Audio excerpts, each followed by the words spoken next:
चलिए देखिए Young's modulus हमने इस पर एक क्वेश्चन डिस्कस करना था। क्वेश्चन क्या है, जरा ध्यान दीजिए। देखिए क्वेश्चन है यहाँ पर बच्चों, देखिए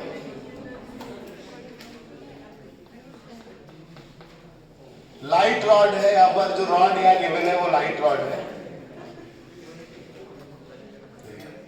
और यहाँ पर हमने एक मास m हैंग करा दिया इस रॉड से। रॉड का लेंथ है l और इसका जो क्रॉस सेक्शन एरिया है वो a है। रॉड का लेंथ l है और क्रॉस सेक्शन एरिया कितना है, a है। और यंग्स मॉडुलस दे रखा है इस रॉड के लिए अगर y, और ये रॉड जो है वो लाइट रॉड का मतलब मासलेस रॉड मानते हैं इसे लोग ना, लाइट रॉड है अगर ये। तो क्वेश्चन पूछता है कि find the extension in the rod due to this weight. ये जो वेट m है, यहाँ पर वेट हमने लगाया ना mg, नीचे लगेगा। इस वेट की वजह से कितना एक्सटेंड होगा ये रॉड, ये बताना है। जैसे कोई भी रॉड है या कोई भी स्ट्रिंग है, अगर हम फोर्स लगा के इसे पुल करें तो लेंथ थोड़ा सा बढ़ जाता है ना, कितना लेंथ बढ़ेगा वही कैलकुलेट करना है। तो हमें यहाँ पर फाइंड करना है, find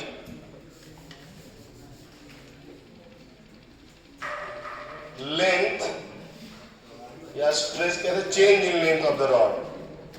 find change in length of rod due to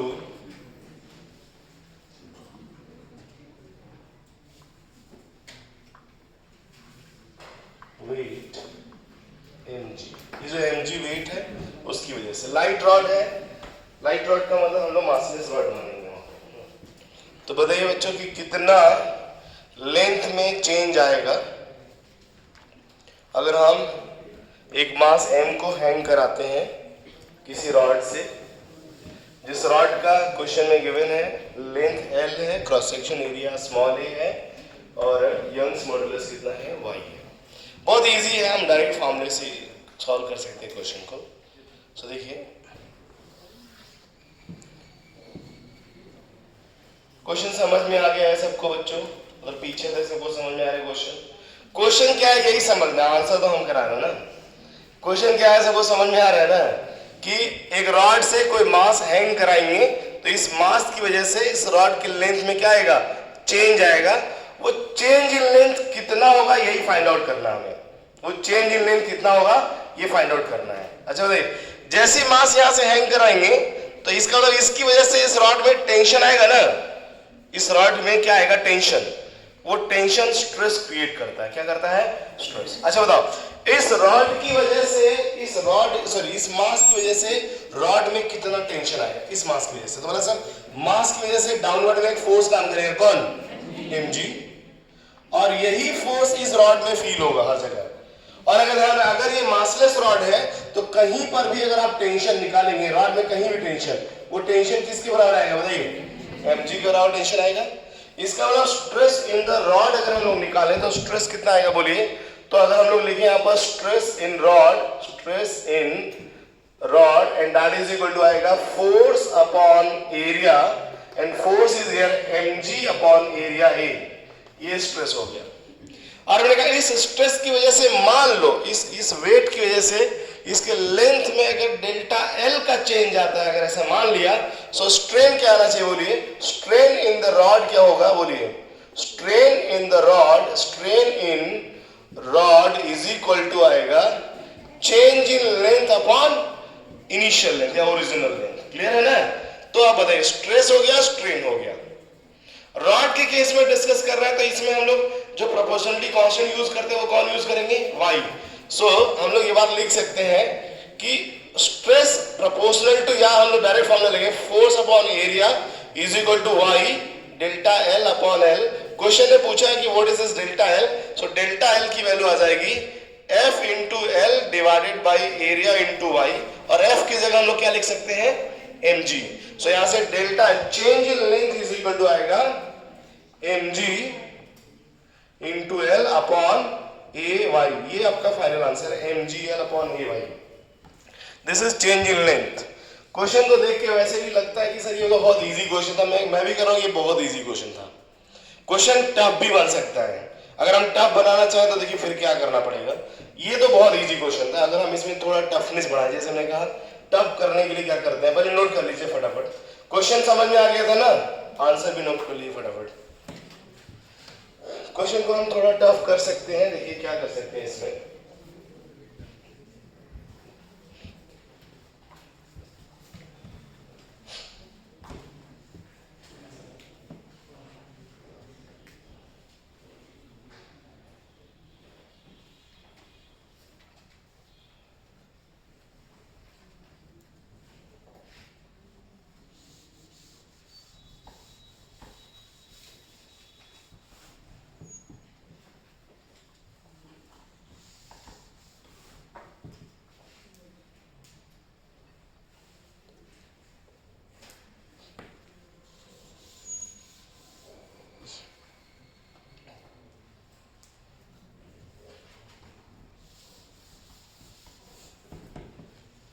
question यहाँ पर लिख रहा हूं, नोट करिएगा। लिख हमने find the change in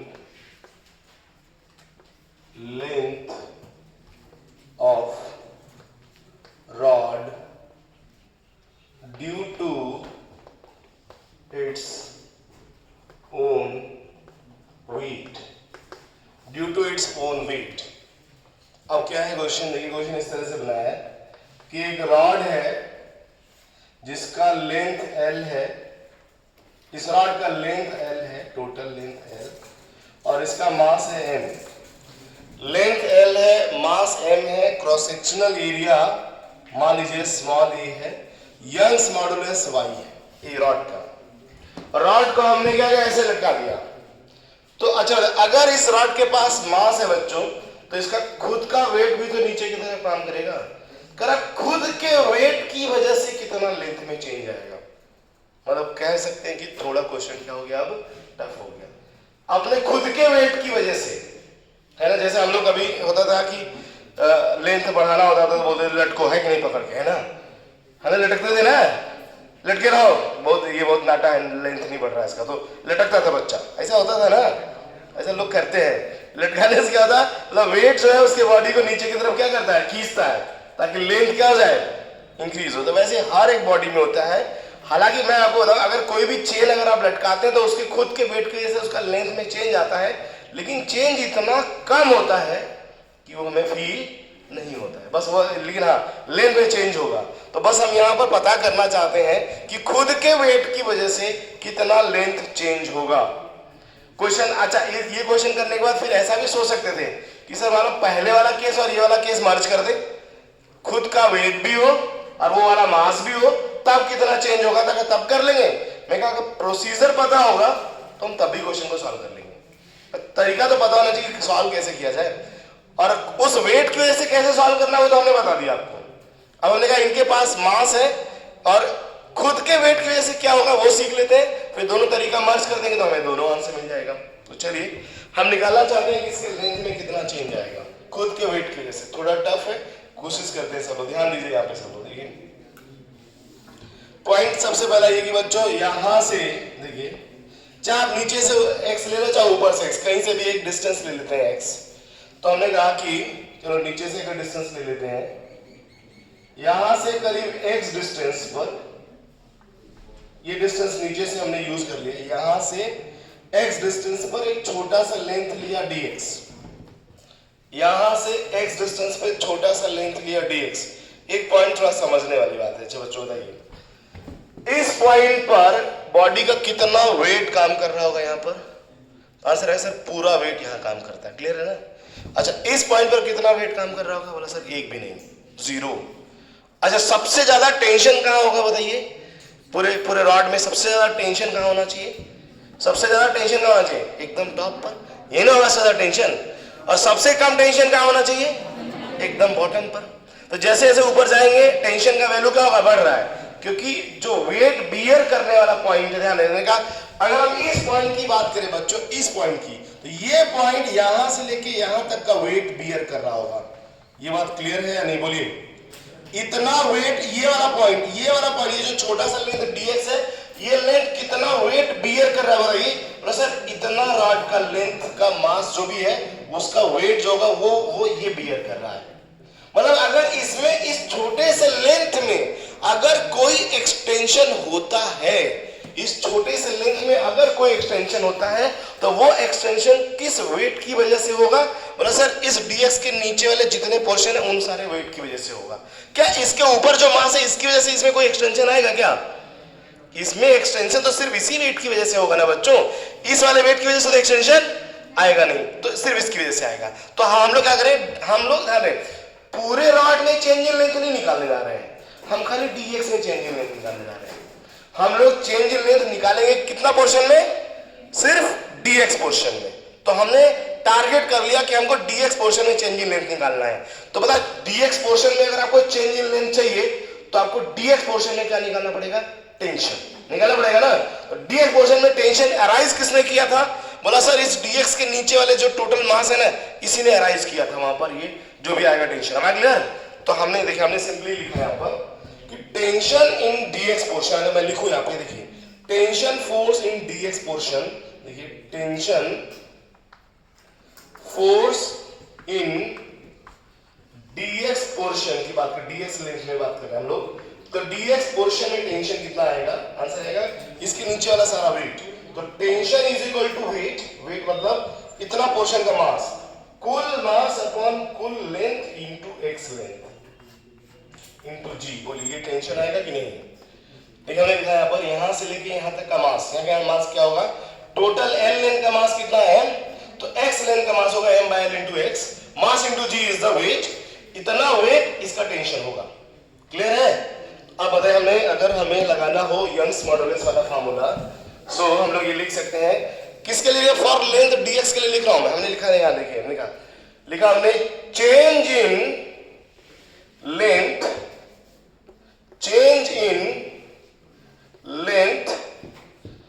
of, या कह सकते हैं इन dx इज, इसके लिए फोर्स लगा हमने tension upon force upon area equal to y change in length upon original length. ये वाला फॉर्मूला जब लिखते हो तब बच्चा को समझ नहीं आता है ना, दिमाग तो उसका खराब। तो सर क्या लिख दिया? मैंने लिखा force upon area equal to y change in length upon original length. तो सर ओरिजिनल लेंथ आप dx क्यों लिखे हैं? अच्छा बताओ, हम चेंज इन लेंथ देख कहां रहे हैं? dx में ही देख रहे हैं। तो dx तो हमारा ओरिजिनल लेंथ हुआ, उस dx में कितना चेंज आएगा हम उसको कैलकुलेशन कर रहे हैं।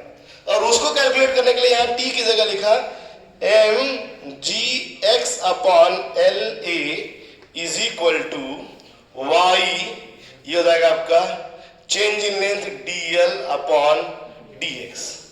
एक काम करते हैं, dl को एक साइड कर लो बच्चों, dl इज इक्वल टू आ जाएगा, dl इक्वल टू आ जाएगा mg upon y al x dx। अब क्या करेंगे इसे बताइए? खाली dx में चेंज इन लेंथ निकाला था, अब हमें पूरे लेंथ में चेंज इन लेंथ चाहिए। तो हम इस x को वेरी करेंगे, कहां से कहां तक बताइए? जो x का वेरिएशन है कहां से कहां तक करेंगे? हम लोग यहां से लेके यहां तक करेंगे x का वेरिएशन ना। तो x को वेरी करने वाले हैं हम लोग 0 से लेके l तक। तो वेरी कर लीजिए 0 से डेल्टा l और 0 से कहां तक? l तक कर देते हैं इंटीग्रेट। आंसर आएगा delta l is equal to mg upon y al x square by 2, 0 से सॉल्व कर लीजिए finally this delta l is equal to mg l upon twice y e। ये आंसर है, इतना आंसर आएगा बच्चों। इस केस में चेंज इन लेंथ, पूरे रॉड में जो लेंथ चेंज इन लेंथ आएगा due to its own weight, वो ये आंसर होगा। तो ये एक अच्छा क्वेश्चन है, आप इसे नोट कर लीजिए। नोट करिए, एक और क्वेश्चन कर रहा हूं, इस बार न्यूमेरिकल प्रॉब्लम है। वैल्यूज हम आपको देंगे, आपको खाली फॉर्मूले में पुट करके आंसर करना होगा। करिए, इसे नोट करिए पहले।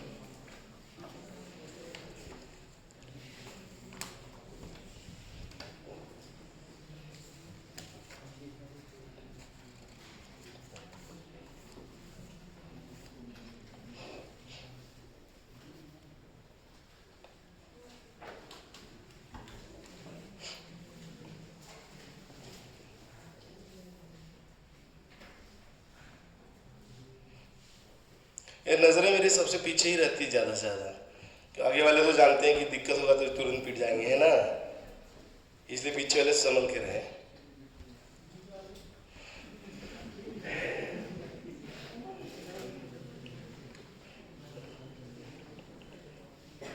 नोट हो गया क्या सबका? किसको नहीं दिख रहा है भाई?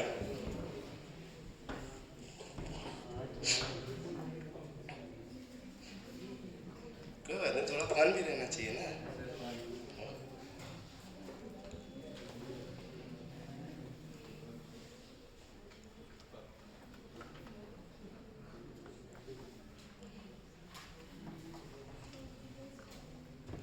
चलो ठीक, पहले न्यूमेरिकल प्रॉब्लम लिखिए, ये यहीं रहेगा, पहले क्वेश्चन नोट करिए। जो लोग ताकि नोट कर चुके हैं क्वेश्चन करते रहें ना।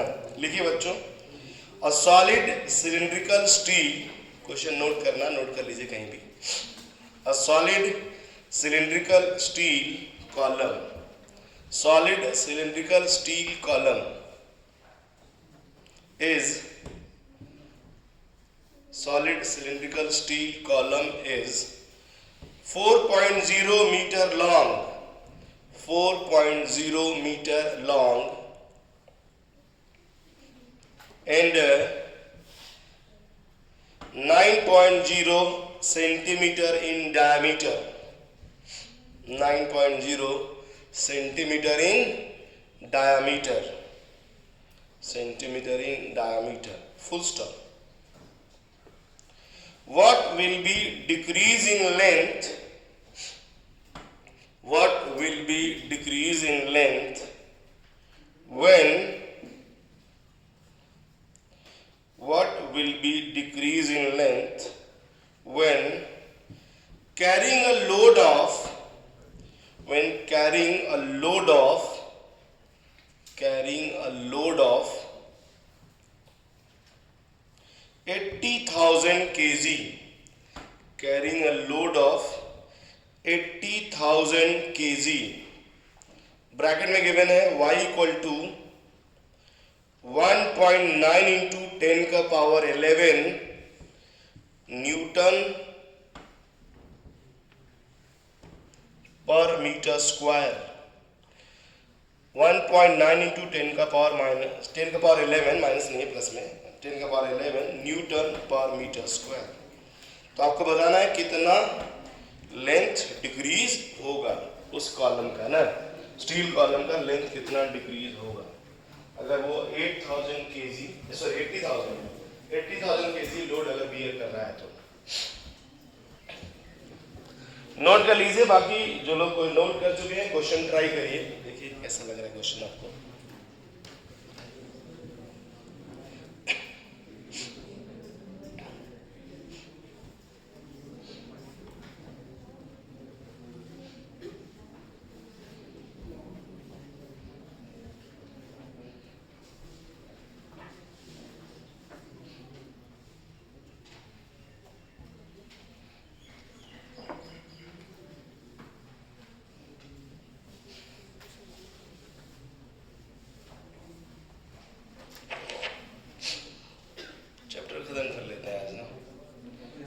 इलास्टिसिटी खत्म कर लेते हैं, उसके बाद क्वेश्चन करना होगा तो अपनी अपनी क्लास में कर लिया जाएगा ना।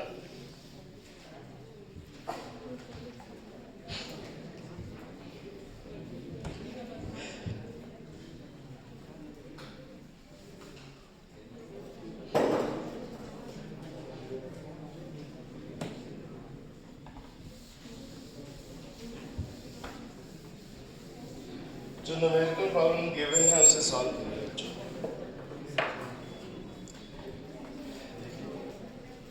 ये स्टील रॉड है और इसके ऊपर एक वेट लोड डाला जा रहा है, कितना लोड? 80,000 केजी का।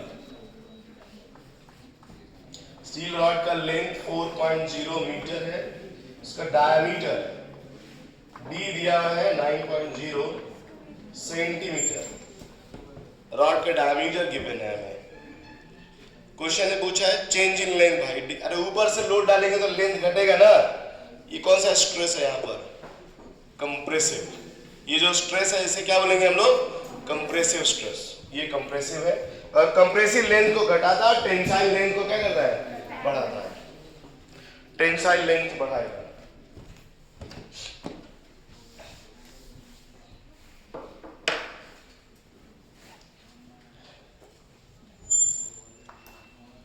Force upon area is equal to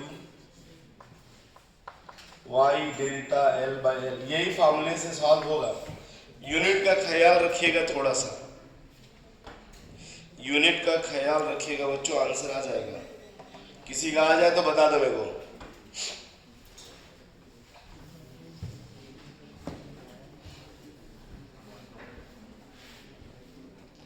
अच्छा, अगर बहुत दिमाग लगाएंगे तो ऐसा फील आएगा सर उसके खुद के वेट की वजह से भी तो चेंज आएगा, लेकिन ये दिमाग काम नहीं करना चाहिए क्योंकि मास ऑफ स्टील रॉड दिया नहीं है क्वेश्चन में।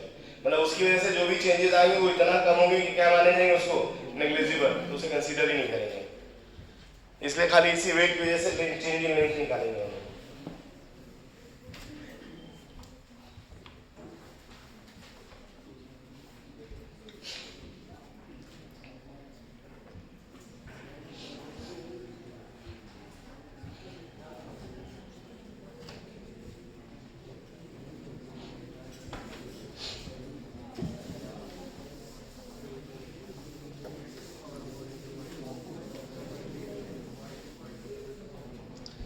किसी बच्चे का,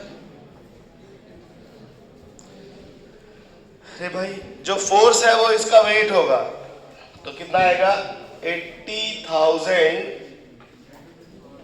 multiplied by 10 mg upon area. Area कितना होगा बोलिए, पाई d बाई 2 का स्क्वायर। इन्हें होगा cross section area.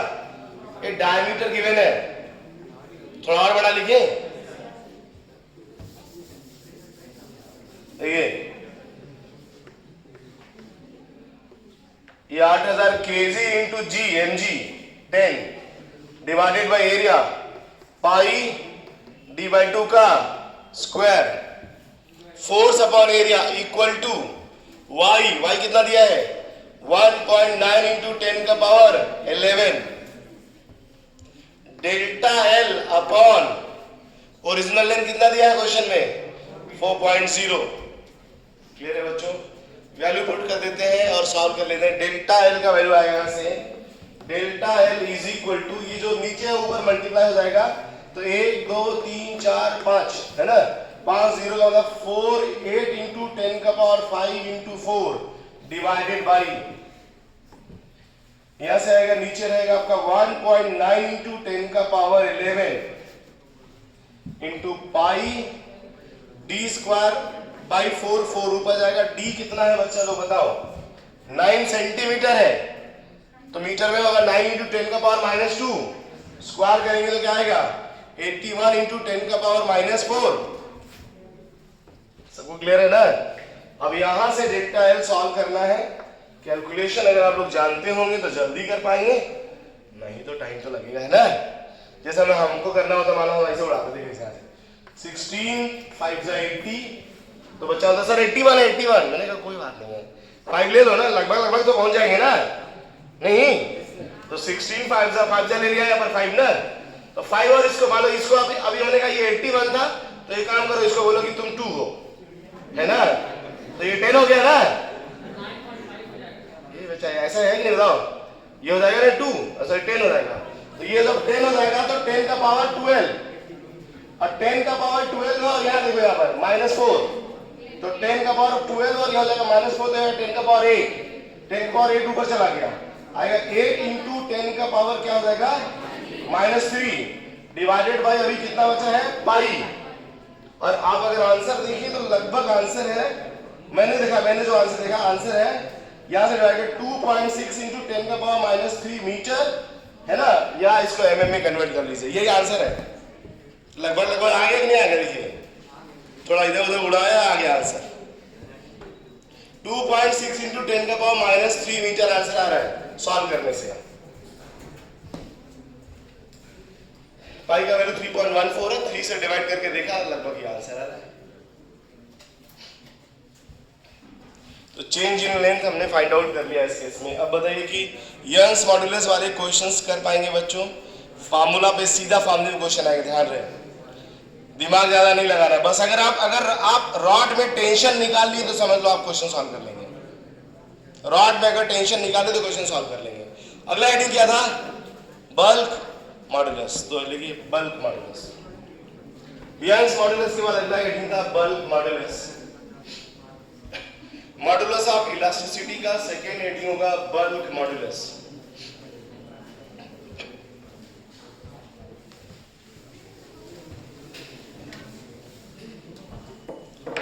Bulk modulus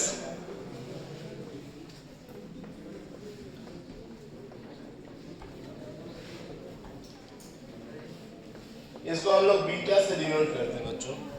bulk modulus beta से डिनोट करते हैं इसको। नॉर्मल स्ट्रेस और स्ट्रेन के केस में या वॉल्यूमेट्रिक स्ट्रेस और स्ट्रेन के केस में यूज करते हैं। तो इसका जो बल्क मॉडुलस का डेफिनेशन है, इट इज रेशियो ऑफ, देखिए मैं सिंपली लिखा, it is ratio of volume strain, देखिए volume stress to the volume strain, volume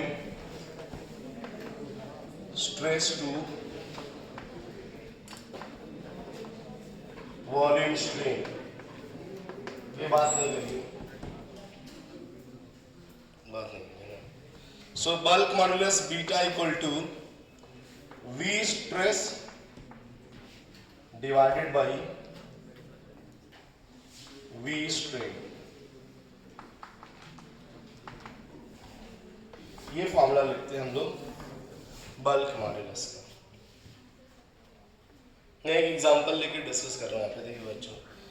volume stress का मतलब नॉर्मल स्ट्रेस भी है। वॉल्यूम स्ट्रेस मींस क्या है? यहाँ पर नॉर्मल स्ट्रेस भी है। नॉर्मल स्ट्रेस को हम जनरली क्या बोलते हैं? प्रेशर।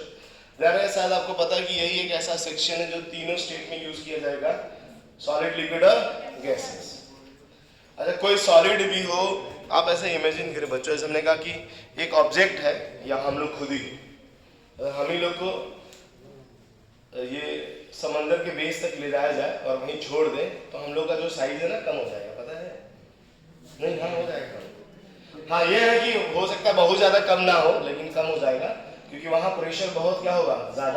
ज्यादा प्रेशर होगा तो हमारी बॉडी पे प्रेशर ज्यादा लगेगा तो हम लोग पिचक जाएंगे, है कि नहीं? नहीं एग्जैक्टली ऐसा होगा।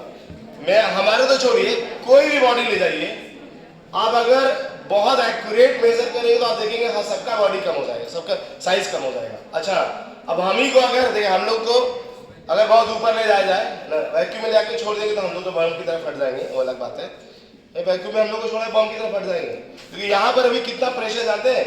1 एटमॉस्फेयर प्रेशर से हमें दबाया गया है, वहां छोड़ देंगे हम लोग एक्सपैंड कर जाएंगे ना। तो अगर ऐसे हम लोग को मान लो कुछ हाइट पे ले जाया जाए तो हम अपने आप मोटे हो जाएंगे, वहां पे प्रेशर कम, बॉडी क्या होगा? फूलना शुरू कर देगा। तो वही बात है, प्रेशर का कहानी है। देखिए, प्रेशर ज्यादा कम होने से जो वॉल्यूम होता है वो क्या होता है? वो चेंज होता है। बॉडी का वॉल्यूम प्रेशर ज्यादा होने से कम होने से चेंज होगा, और जो वॉल्यूम में चेंजेस होता है उसकी वजह से स्ट्रेन आता है, और जो प्रेशर हम लोग लगाते हैं उसी को क्या बोलते हैं? स्ट्रेस कहते हैं। नॉर्मल स्ट्रेस एक ऐसा स्ट्रेस है जिसको डायरेक्टली प्रेशर के साथ इक्वेट करते हैं, बाकी किसी स्ट्रेस को प्रेशर के साथ इक्वेट नहीं करते हैं। मेरी बात समझ में आ रही है बच्चों? तो हम लोग यहाँ पर देखिए, यहाँ पर अगर बात करते हैं तो मैंने कहा कि चलिए यहाँ पर एक ये कोई बॉल है। अच्छा, अभी बॉल हमने कहा कि बॉल जो है अभी हवा में, एयर में है, तो इसका वॉल्यूम लेट V है, और जो बाहर का प्रेशर होता है कितना है? P0। तो अंदर बाहर दोनों सेम प्रेशर होगा, तभी तो वो साइज में बना हुआ है। पर देखिए, अगर ये V0 साइज तक पहुंचा हुआ है, अंदर बाहर का प्रेशर अगर लगभग सेम होगा, हाँ अगर इस दान है, इसके पास कुछ सरफेस टेंशन या कुछ एक्स्ट्रा फोर्स होगा तो वो अलग बात है, अदरवाइज बाहर का प्रेशर P0 है, अंदर का प्रेशर भी मान लो इस समय P0 है, और साइज ये रहा बॉल का। अब हमने कहा कि अगर इस बॉल को हम पानी के अंदर ले जाते हैं, अच्छा जब पानी के अंदर ले जाएंगे बच्चों तो बताइए प्रेशर बढ़ेगा कि नहीं बढ़ेगा? सराउंडिंग का बढ़ जाएगा। तो हमने कहा कि जब अगर हमने कहा इसे पानी के अंदर ले गए और सराउंडिंग का प्रेशर बढ़ गया, अब ज्यादा हाइट पर ज्यादा डेप्थ में ले जाएंगे तो प्रेशर ज्यादा होगा, कम डेप्थ में प्रेशर कम। जैसे ही प्रेशर बढ़ेगा तो जो इसका एक्चुअल साइज होगा बच्चों, प्रेशर बढ़ने से एक्चुअल साइज से इसका साइज कम हो जाएगा। देखिए अभी जो मैं लिख रहा हूं ना, ये वाला साइज, ये जो अंदर वाला, देखिए बाहर से एक्स्ट्रा प्रेशर लगा है। अच्छा, जो प्रेशर चेंज हुआ देखिए वो काम करता है।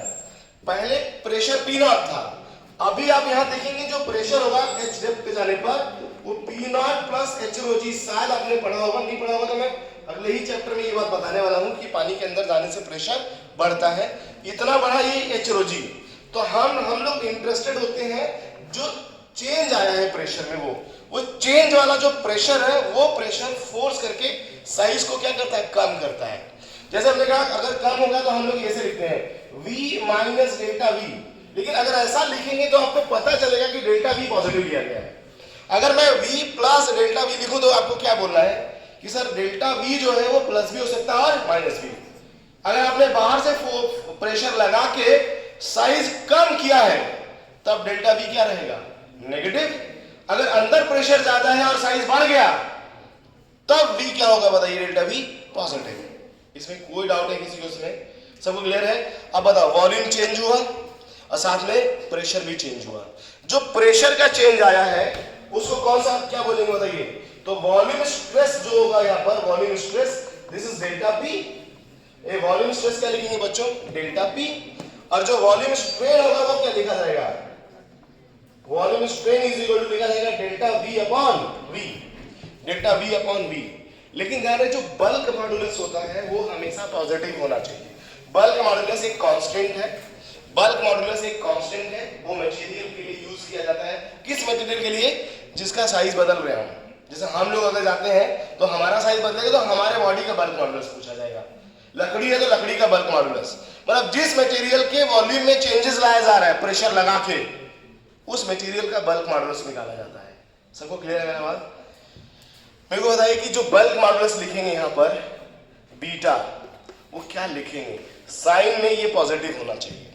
अच्छा बताइए, अगर प्रेशर बढ़ाया गया होगा, एक डेल्टा पी अगर पॉजिटिव होगा, प्रेशर बढ़ाया गया तो डेल्टा पी पॉजिटिव, तो वॉल्यूम क्या होगा, 100% घटेगा। देखिए हमेशा उल्टा रिलेशन चल रहा होगा, प्रेशर बढ़ाएंगे वॉल्यूम घटेगा, प्रेशर घटाएंगे बाहर वॉल्यूम बढ़ेगा। इसका मतलब डेल्टा पी अगर पॉजिटिव है तो डेल्टा वी नेगेटिव रहेगा। अगर हमने कहा डेल्टा वी नेगेटिव है तो डेल्टा पी क्या रहेगा, पॉजिटिव रहेगा। 1 प्लस 1 माइनस 100% रहेगा कि नहीं बताइए? इसका मतलब अगर हम बीटा को प्लस करना चाहते हैं तो आप हमेशा यहाँ पे क्या लगा देंगे, minus sign. Delta P upon यहाँ लिखा डेल्टा वी बाई वी। बोला सर माइनस लगाने से फायदा क्या है? मैंने कहा अगर डेल्टा पी पॉजिटिव होगा तो डेल्टा वी नेगेटिव रहेगा, नेगेटिव नेगेटिव पॉजिटिव रहेगा। अगर डेल्टा वी पॉजिटिव रहेगा तो डेल्टा पी क्या रहेगा, नेगेटिव नेगेटिव नेगेटिव क्या हो जाएगा, पॉजिटिव। इससे बल्क मॉडुलस हमेशा क्या रहेगा, पॉजिटिव। इसलिए इसके फॉर्मूले में हमेशा एक कौन सा साइन लगाएंगे हम लोग यहाँ पर, माइनस साइन का, ताकि डेल्टा बी सॉरी बीटा को क्या कर सके हम लोग, पॉजिटिव कर सके। क्लियर है सबको? देख लीजिए, कोई डाउट हो बताइए। डिफरेंशियल फॉर्म अगर देखें इसका, डिफरेंशियल फॉर्म जरूरत पड़ता है इसका बच्चों में, तो लिखते हैं this beta is equal to minus of dp upon dv by v, ऐसे लिख लेंगे। या कभी कभी फॉर्मूला में ये जो v नीचे है ऊपर भी ले जा सकते हैं। This beta equal to minus v dp upon dv, ये होता है हमारा बल्क मॉडुलस का फॉर्मूला, बल्क मॉडुलस। ये delta p positive delta v negative समझ में आया नहीं? पहले तुम लोग को पीछे बोलो, आगे समझ में बच्चों? मैंने कहा प्रेशर बढ़ाएंगे वॉल्यूम घटेगा, प्रेशर घटाएंगे वॉल्यूम बढ़ेगा। तो 1 प्लस 1 माइनस हमेशा रहेगा, इसलिए बीटा को प्लस करने के लिए हमने क्या लगा दिया वहां पर, एक माइनस साइन लगा दिया। कोई डाउट किसी को इसमें? बल्क मॉडुलस समझ में आया सबको? ये बात मॉडुलस क्लियर है ना? यहां तक नोट करिए, आगे बढ़ रहा हूं, नोट करिए, नोट करो बच्चों। अच्छा, बल्क मॉडुलस किसका सबसे ज्यादा होगा? सॉलिड लिक्विड गैसेस में किसका ज्यादा होगा बल्क मॉडुलस? सॉलिड का ज्यादा होगा बल्क मॉडुलस, सॉलिड। अरे भाई देखिए, सॉलिड में चेंज इन वॉल्यूम क्या आएगा बताओ? प्रेशर, अगर सेम प्रेशर लगाए लिक्विड पर, सेम प्रेशर गैसेस पर, सेम प्रेशर सॉलिड पर, तो वॉल्यूम चेंज सबसे कम किस में होगा? सॉलिड में वॉल्यूम चेंज सबसे कम होगा, तो बीटा इसका सबसे ज्यादा उसी का है। क्लियर है ना? तो सबसे ज्यादा बीटा किसका रहेगा? सॉलिड का। लिक्विड का भी रहेगा लेकिन गैसेस से ज्यादा, सॉलिड से कम।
इसमें एक नोट पॉइंट लिख दीजिएगा, जो बल्क मॉडुलस होता है उसका इनवर्स मतलब उसका उल्टा कंप्रेसिबिलिटी फैक्टर कहलाता है ना। तो लिख लीजिए the inverse of bulk modulus known as compressibility factor. The inverse of bulk modulus, the inverse of bulk modulus known as compressibility factor. Inverse of bulk modulus known as compressibility factor.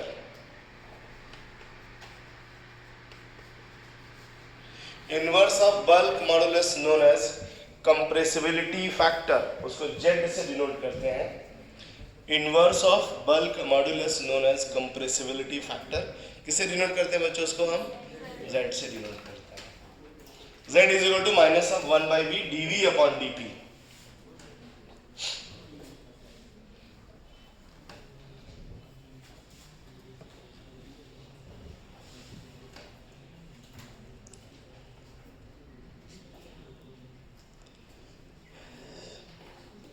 Modulus of rigidity या shear modulus कहते हैं इसको। देखिए अगला जो heading होगा modulus of rigidity.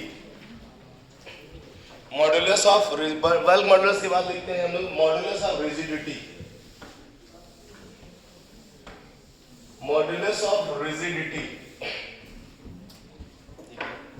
यानी हमने modulus of rigidity, modulus of rigidity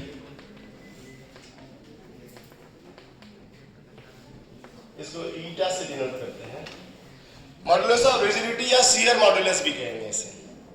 modulus of rigidity और shear modulus. Modulus of rigidity और shear modulus. Modulus of rigidity कहां वैलिड है बच्चों? लिक्विड गैसेस में वैलिड है? बोलिए क्या मॉडुलस ऑफ रिजिडिटी लिक्विड और गैसेस में वैलिड होता है? आंसर आता नहीं। It valid only in solid या surface of liquid. Surface of liquid पे सरफेस टेंशन की वजह से होता है, इसलिए कभी बोले क्या इन लिक्विड, कभी बात करें बोले तुरंत मना करिए, नहीं इन लिक्विड नहीं होता ना। जैसे हमने यहाँ पर टेंजेंशियल फोर्स लगाया, फोर्स लगाने से ये बॉडी डिफॉर्म होगा, कुछ इस तरह से डिफॉर्म होता है, बॉडी इस तरह से ऐसे टिल्ट हो जाता है। ये जो एंगल, जितना एंगल टिल्ट होता है बच्चों, इसे फाई से डिनोट करते हैं और इसी को स्ट्रेन कहते हैं हम लोग। इसी को क्या बोलते हैं? स्ट्रेन। अगर इस सरफेस का एरिया अगर ए है तो स्ट्रेस भी पता चल जाएगा आपको यहाँ पर। तो शियरिंग स्ट्रेस, सो हम लोग यहाँ पर लिखते हैं, देखिए मॉडुलस रिजिडिटी होता क्या है? It is a ratio of shearing stress to the shearing strain. Shearing stress divided bye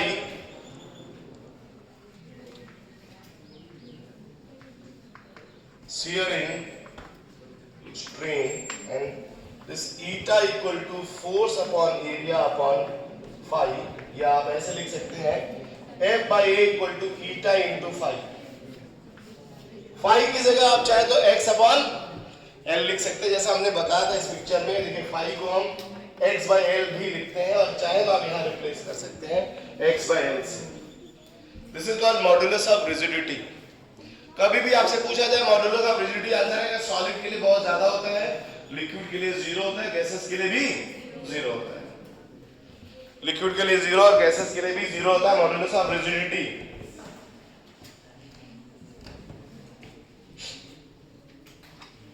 modulus of rigidity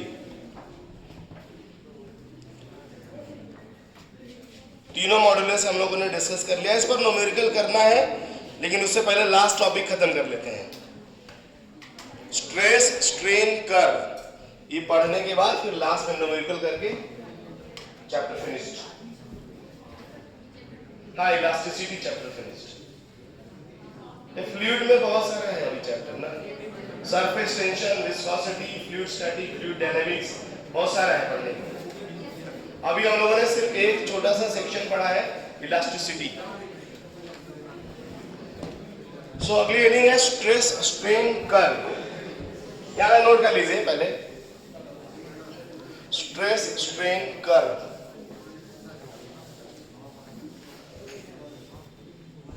stress strain curve, stress strain curve. अच्छा, कर्व के बारे में पहले सुन लीजिए। देखिए बच्चों, ये ग्राफ आपको अच्छा समझ कब आएगा, पहले ध्यान सुनिए। मैं आपको बताऊं कि इस ब्रह्मांड का लगभग हर मटेरियल इलास्टिक बिहेवियर शो करता है। मैंने ये स्ट्रेस और स्ट्रेन कर्व लास्ट क्लास में डिस्कस करने जा रहे थे। तो बच्चों देखिए, स्ट्रेस और स्ट्रेन कर्व डिफाइन करने के लिए पहला पॉइंट हमने बोला था कि इस यूनिवर्स में जितने भी ऑब्जेक्ट हैं, इस यूनिवर्स में जितने भी ऑब्जेक्ट हैं, उन सबके पास इलास्टिक बिहेवियर है। सबके पास इलास्टिक बिहेवियर है और सबके पास प्लास्टिक बिहेवियर है।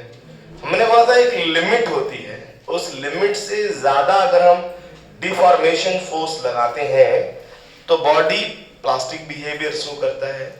अगर उस लिमिट से कम फोर्स लगाते हैं तो इलास्टिक बिहेवियर शो करता है। ऐसा हर बॉडी का, अच्छा वो जो लिमिट होता है वो अलग अलग बॉडी के लिए अलग अलग होता है। जैसे एग्जांपल लिया था कि मड है, मड, हमने कहा मड पे अगर कोई चींटी क्रॉल करे तो थोड़ा बहुत लेवल नीचे धंसता होगा, जैसे चींटी आगे बढ़ते वापस आ जाता, गेन कर लेगा। लेकिन हम अगर उंगली रख दें तो देखिए क्या होगा, कंप्रेस हो जाएगा, डिफॉर्म हो जाएगा, और उंगली हटा लेंगे तो वापस गेन नहीं कर पाता। मतलब हमने जो फोर्स लगाया वो कहीं उसके लिमिट से क्या लगा दिया, ज्यादा, इसलिए वो प्लास्टिक बिहेवियर शो करता है। वैसे स्टील बॉल, रबर बॉल का भी एग्जांपल अगर हम लोग लें तो स्टील बॉल, रबर बॉल में देखिए, इससे पहले भी क्लास में हम लोग ऑनलाइन क्लास में डिस्कस किए थे कि जो स्टील बॉल होता है वो रबर के कंपैरिजन में ज्यादा इलास्टिक होता है। लेकिन बच्चों को पता है ये बात कभी हजम नहीं होता, उनको लगता है ऐसे कैसे रबर वाला इलास्टिक, उसको रबर को दबाव वापस आ जाए, स्टील को दबाव वापस नहीं आता। हमें कहा एकदम सही जोर, स्टील को दबाव वापस नहीं आता, लेकिन कब, जब हम स्टील को उसके लिमिट से ज्यादा फोर्स लगा देते हैं, इलास्टिक लिमिट से। जैसे हथौड़ा मार दीजिए, पिचक जाएगा, वापस नहीं आएगा। लेकिन जब स्टील को ऐसे फोर्स करते हैं और छोड़ते हैं, बोला सर फोर्स करते हैं वो दबता ही नहीं है। मैं कहा ये बात एकदम सही कि हमारी आंखों को दिखता ही नहीं है ना, तो दबता भी है और वापस भी आ जाता है, हमें पता भी नहीं चलता है, क्योंकि वो शेप को बहुत जल्दी गेन करता है। और हमने बताया भी था जो सब्सटेंस जितना जल्दी शेप गेन करता है वो उतना ज्यादा क्या होता है, इलास्टिक, उसकी इलास्टिसिटी उतना ज्यादा होती है जो अपना शेप जितना जल्दी गेन करता है। तो इलास्टिक जो स्टील है वो मोर इलास्टिक देन रबर होता है। तो कुल मिला के ओवरऑल हमको यही समझ में आया कि हर एक बॉडी इलास्टिक बिहेवियर शो करता है और सब बॉडी का एक अपना इलास्टिक लिमिट होता है।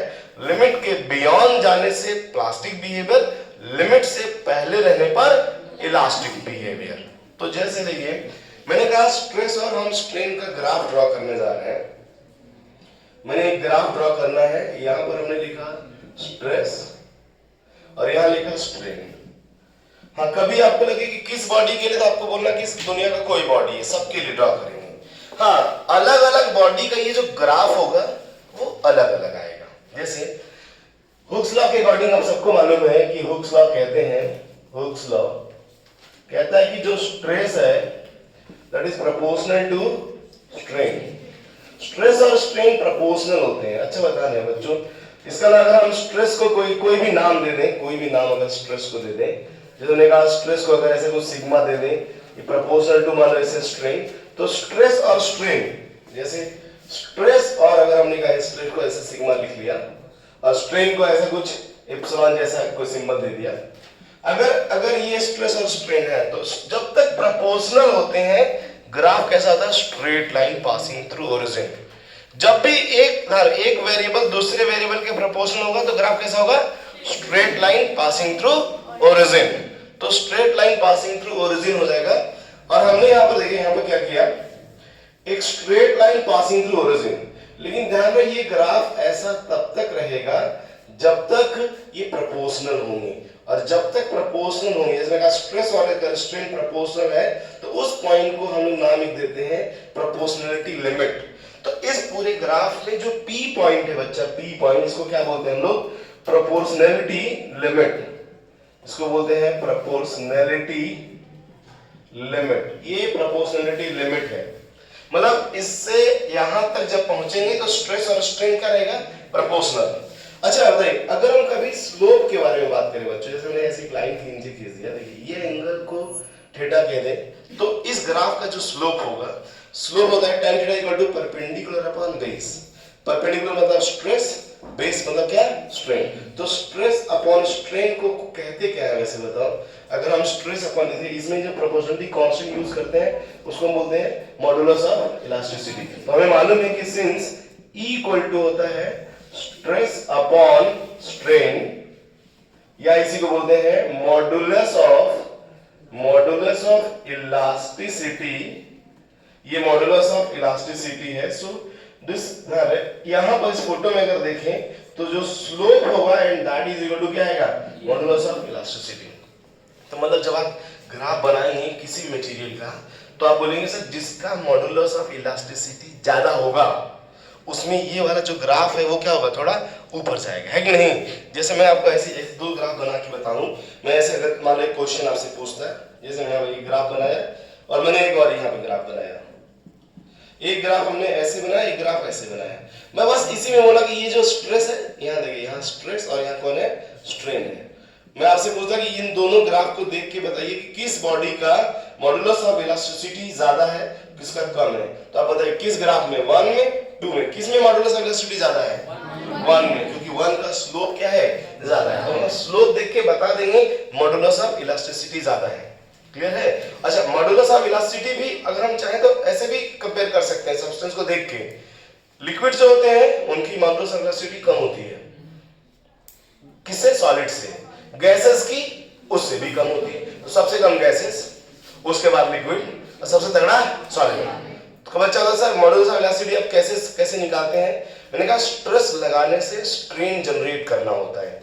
अच्छा, फोर्स लगाने से ज्यादा शेप में चेंज या ज्यादा कंप्रेस या एक्सपेंड कौन होता है? ना सर गैसेस। सॉलिड सबसे कम होता है ना? तो जितने ज्यादा चेंज करेंगे, जिसमें ज्यादा चेंज होगा उसका ई क्या होगा? कम। और जिसमें कम चेंज आएगा उसका ई क्या होगा? ज्यादा। तो सॉलिड में ही तो चेंज कम आता है, इसीलिए उसका इलास्टिसिटी क्या होता है? ज्यादा। मतलब इसको देख के रिजिडिटी भी बताया जा सकता है कि ज्यादा रिजिड कौन था, कम रिजिड कौन था। अभी समझ में आया बच्चों? ये ग्राफ इसलिए बहुत इंपॉर्टेंट है हमारे लिए। तो यहां तक हम पहुंचे, लेकिन ध्यान रहे कि पी तक अगर आप कोई डिफॉर्मेशन फोर्स लगा के बॉडी को छोड़ देंगे तो ऐसा नहीं होता है। देखिए सॉरी, बॉडी अपना पूरा सेट करना है, लेकिन ऐसा नहीं होता कि सिर्फ पी तक ही। अगर आप पी से थोड़ा आगे भी बढ़ जाए बच्चों, हमने कहा ऐसे ग्राफ बनाया यहाँ तक, पी से थोड़ा आगे बढ़ जाए, यहां तक पहुंचने के बाद इसको हम यील्ड पॉइंट या कौन सा पॉइंट बोलते हैं? Elastic limit. वाई और ई का नाम दिया था हमने, शायद याद होगा आपको। ई मतलब होता है इलास्टिक लिमिट।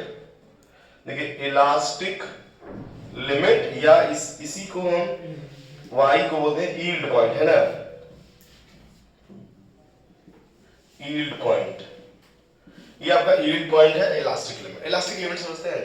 अगर आप बॉडी को इतना दूर तक स्ट्रेस लगाते हैं, कहां तक, इतना दूर तक मतलब ई तक, अगर बॉडी को ई तक स्ट्रेस लगाएं आप, स्ट्रेस छोड़ दें, बॉडी अपना पूरा सेफ गेन कर लेगा। मतलब हुक्स लॉ वैलिड नहीं है किसके किसके बीच में, पी से ई के बीच में, लेकिन अभी भी बॉडी क्या है, इलास्टिक बिहेवियर शो कर रहा, अभी भी बॉडी इलास्टिक बिहेवियर शो कर रहा। मतलब आपने फोर्स हटाया, बॉडी अपना पूरा सेफ क्या करेगा, गेन कर लेगा। फोर्स हटाया, बॉडी अपना पूरा सेफ गेन कर ले रहा है, मतलब इलास्टिक बिहेवियर शो कर रहा है। तो इसी ई पॉइंट को इलास्टिक लिमिट कहते हैं। मतलब ये वो लिमिट है जहां तक बॉडी पे फोर्स लगा के हटाया तो बॉडी अपना पूरा सेफ गेन कर लेता है, बॉडी अपना पूरा सेफ गेन कर लेता है। क्लियर है, बोलिए एकदम, यहां तक समझ में आया सबको? This is called elastic limit या यील्ड पॉइंट। अच्छा, यील्ड पॉइंट का डेफिनेशन है, हमने ये बात लिखना है कि यील्ड पॉइंट वो पॉइंट है जिसके आगे बढ़ने से प्लास्टिक लिमिट स्टार्ट हो जाएगी ना, या प्लास्टिक जोन शुरू होगा, या इनइलास्टिक जोन शुरू होगा। मतलब इसके आगे, मतलब हम ये बात बोल सकते हैं कि सर यहां तक अगर हम इस लाइन से पहले अगर है, ये पूरा जोन हमारा कौन है, इलास्टिक जोन है। ये इलास्टिक जोन है हमारा, elastic zone. This point is called ई, या इसी को वाई का नाम देते हैं ना। यहां तक इलास्टिक जोन है। हाँ, इसके आगे जाएंगे तो प्लास्टिक जोन शुरू होगा। इसके बाद कैसा बिहेवियर होता है, हम ई से फिर पहुंचते हैं, देखिए ई से पहुंचते हैं सी तक।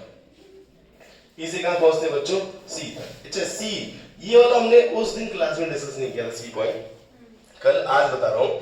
सी पॉइंट क्या है, देखिए सी पॉइंट एक ऐसा पॉइंट है जहां तक पहुंचिए अगर आप, तो बॉडी शेप अपना गेन करता है लेकिन पूरा नहीं गेन कर पाता, कुछ गेन करेगा कुछ नहीं कर पाएगा। मतलब रीजन तो इलास्टिक का है, लेकिन आप ऐसे बोल सकते हैं सर अभी पार्शियल इलास्टिक बिहेवियर शो कर रहा है। हमने कहा पार्शियल इलास्टिक बिहेवियर शो कर रहा है, बात समझ आ रहा है ना। इसको बोलते हैं हम लोग सी पॉइंट, वो पॉइंट है जहां तक अगर हम उसे स्ट्रेस लगाएं या स्ट्रेन जनरेट करें तो बॉडी शेप गेन करता है, लेकिन क्या, लेकिन पूरा गेन नहीं करता है। लेकिन सी के बाद अगर हम आगे बढ़ जाए बच्चों, तो बॉडी क्या करेगा, बोलिए, अपना क्या होगा, कोई भी शेप गेन करना बंद कर दे, कोई भी शेप गेन नहीं करेगा। मतलब उसके बाद एकदम पूरा एक नंबर का प्लास्टिक बन जाएगा ना।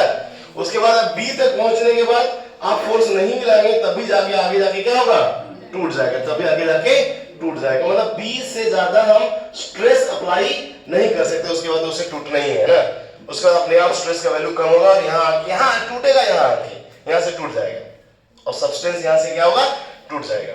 तो मैक्सिमम, अच्छा एक बात और, सी से पता है हम लोग बी, इस लाइन के स्लोप के पैरेलल हम लोग क्या करते हैं, ये जो लाइन हमने ड्रॉ किया है इसके पैरेलल एक लाइन ड्रॉ करते हैं, इसे बोलते हैं परमानेंट सेट। ऐसा आप एनसीईआरटी देखेंगे बच्चों तो उसमें ग्राफ में ये बात लिखा हुआ है, परमानेंट सेट कहते हैं इसको। सी से इस जो लाइन हमने बनाया है प्रोपोर्शनलिटी वाला जो लाइन, उसी के पैरेलल एक लाइन खींचते हैं हम लोग वहां से, सी से पैरेलल एक लाइन खींचते हैं जहां यहाँ कट करता है, ये कट, ये पूरा जो ये लेंथ होता है वो करीब लगभग लेस देन 1% होता है। कितना होता है, लेस देन 1%। तो और इस लेस देन 1% लिमिट को, या ये जो इस जो वैल्यू होती है इसको बोलते हैं परमानेंट सेट। क्या बोलते हैं इसे हम लोग, परमानेंट सेट, परमानेंट सेट बोलते हैं इसे बच्चों। और मैं आपको बता दूं बेटा कि क्या होता है कि 1% से ज्यादा अगर किसी बॉडी के शेप में चेंज किया जाए तो फिर वो अपना शेप कभी भी गेन नहीं करता है। 1 से कम करेंगे तो अपना शेप गेन करने की कोशिश करेगा, 1% से ज्यादा चेंज कर दिएगा आप शेप में तो बॉडी अपना शेप गेन नहीं करता है। मेरा बात समझ में आ रहा है? इलास्टोमर को छोड़ के, ये मत बोलना सर रबर को इसे डबल करके छोड़ दे वापस, है ना, वो it's not elastic body, it's elastomer. वो इलास्टोमर होते हैं। साथ उस क्लास में मैंने ग्राफ भी नहीं बनाया था, मैं बोला था बनाऊंगा, मैं भूल गया, तभी तो बना सकते हैं ना। तो इलास्टोमर की बात करते हैं। इलास्टोमर में ऐसा हो सकता है, लेकिन इलास्टिक बॉडीज जो होती हैं, सॉलिड बॉडीज, 1% से ज्यादा चेंज कर देंगे तो वापस अपना शेप गेन नहीं करता। तो परमानेंट सेट इसी को बोलते हैं। और ज्यादा से ज्यादा यहाँ आ जाएंगे तो 30% के बाद तो वो क्या हो जाएगा, टूट जाएगा। 30% जाते जाते क्या हो जाता है, टूट जाता है। ये जनरल बात कर रहा हूं मैं, हम लोग किसी बॉडी के लिए। अब ये क्लियर है सबको? तो जो हमने कल ग्राफ ड्रॉ किया था उसे मैं दोबारा थोड़ा सा रिफाइन कर दिया, परमानेंट सेट का बात कर लिया यहाँ पे हमने, ठीक है। बी जो है वो ध्यान रहे, वो सबसे मैक्सिमम ब्रेकिंग स्ट्रेस है यहाँ पर। बी जो है वो ब्रेकिंग स्ट्रेस को रिप्रेजेंट कर रहा है। तो बी जो होता है वो उसको हम लोग ब्रेकिंग स्ट्रेस का नाम देते हैं। यहाँ पर जो मैक्सिमम स्ट्रेस है that is breaking stress, B जो है ब्रेकिंग स्ट्रेस, इससे ज्यादा स्ट्रेस डेवलप नहीं कर पाएंगे हम लोग यहाँ पर, ब्रेकिंग स्ट्रेस, बी यहाँ पर ब्रेकिंग स्ट्रेस से रिप्रेजेंट हो रहा है। अच्छा एक और हमने बताया था, शायद आपको याद होगा, ई से लेके बी तक, याद होगा हमने बताया था ना, मेरे मतलब बच्चों देखा, ई से बी तक का जो रीजन है, ई से बी तक का जो रीजन है, अगर ये रीजन बड़ा हुआ, ज्यादा बड़ा हुआ, तो उसको कौन सा बोलते हैं, उसको बोलते हैं मटेरियल की डक्टिलिटी ज्यादा है, ज्यादा डक्टाइल होगा। अगर ई से बी रीजन छोटा हुआ, उल्टा बोल दिया, ई से बी रीजन छोटा हुआ तो डक्टिलिटी नेचर, ई से बी रीजन बड़ा हुआ तो मैलिएबल या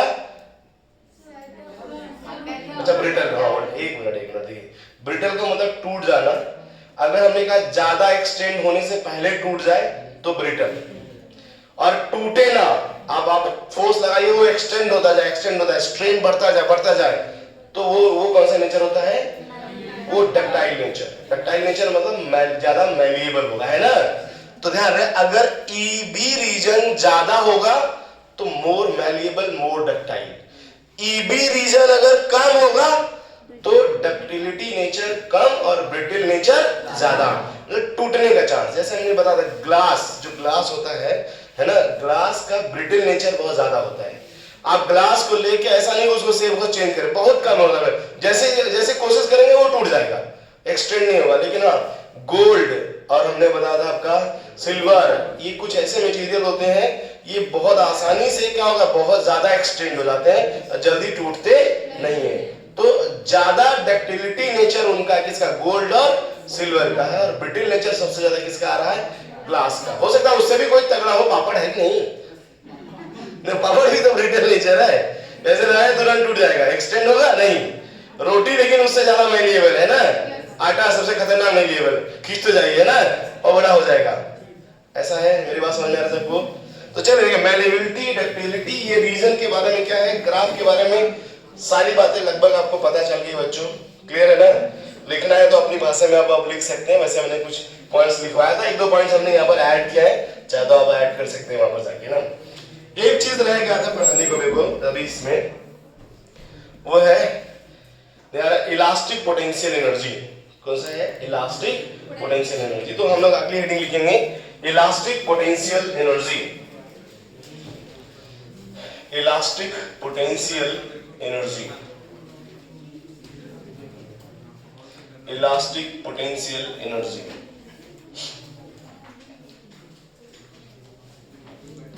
elastic potential energy.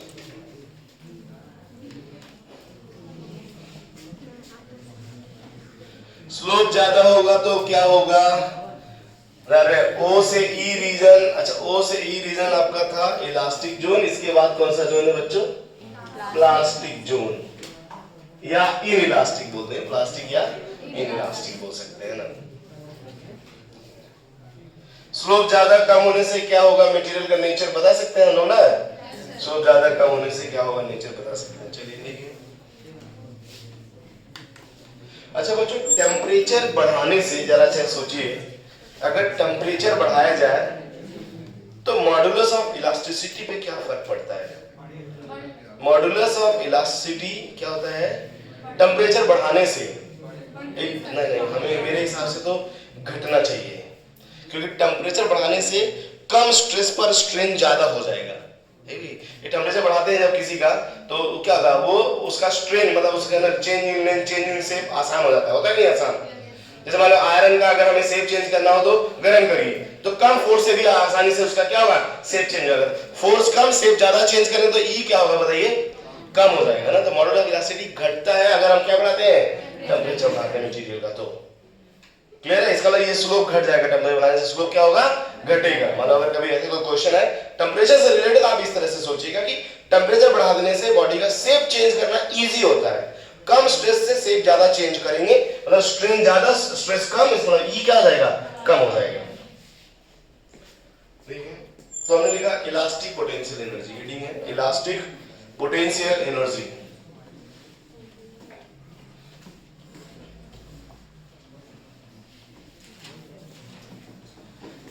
Elastic potential energy, elastic potential energy नहीं बच्चा, इलास्टिक पोटेंशियल एनर्जी। देखो बेटा क्या है ये इलास्टिक पोटेंशियल एनर्जी क्या होता है। पहले तो सबसे पहले एक बात ध्यान रखिएगा यहाँ पर, देखिए सब लोग, ये जो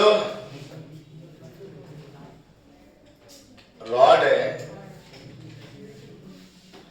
जब हम इस पर फोर्स लगाते हैं, देखिए अभी लेंथ एल का है, लेंथ एल मास एम मान लो जो भी है, length L, cross section area A और यंग्स मॉडुलस वाई। मेरी बात सब लोग ध्यान सुनिए बच्चों, मैंने कहा एक कोई रॉड है ऐसा, अगर आपने इस पर कोई फोर्स लगाया तो फोर्स लगाने से, इस पर फोर्स लगाने से लेंथ चेंज हो जाता है, लेंथ बढ़ गया, कितना बढ़ गया बच्चों, डेल्टा एल। ये फोर्स लगाने से कितना लेंथ चेंज हो गया, डेल्टा एल लेंथ चेंज हो गया। फोर्स लगाया लेंथ बदल दिया, फोर्स लगा के स्ट्रेच कर दिया है ना, छोड़ देंगे क्या होगा वापस, फोर्स लगाया लेंथ बढ़ गया, छोड़ दिए वापस। ऐसा ऐसा एक और चीज हम लोग जानते हैं, बस उसके साथ कंपेयर कर लीजिए, अच्छा फील आएगा। जानते हैं ना स्प्रिंग है, फोर्स लगाएंगे एक्सपेंड हो जाएगा, एक्स हो जाएगा, छोड़ देंगे वापस, है ना।